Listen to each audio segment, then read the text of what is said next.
Tara, luto tayong chili garlic oil. Gagamit nga pala tayo ng food processor para mapadali ang gawain natin. At isa pa, mahapdi kasi yan sa mata. Kaya kapag nag-cut kayo ng sili, iwasan nyo pong madikit sa balat, lalo na sa mata. O diba, tapos na agad. Sinalin ko nga lang muna pala sa bowl at pagkatapos ilalagay natin yan sa kawali or kahit anong lutuan pwede kung saan ka masaya. At pagkatapos lagyan natin ng mantika, kahit anong klaseng mantika po pwede. At pagkatapos imekos-mekos lang muna natin yung mantika, bawang at sili.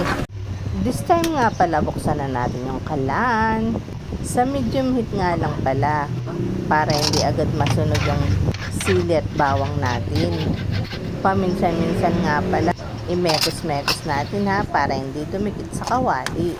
At kapag nakulo na nga pala, lagay na ang paminta, asin, oyster sauce, at asukal.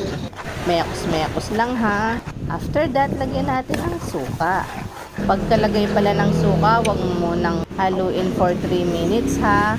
Siyempre, meron tayong chili garlic oil. Kaya meron tayong siomai. Love to you. So, ano pang hinihintay natin? Kainan na! Super yummy to, promise. As in, parang yung siomai king, as in. Kuhang-kuhang lasa. Charis!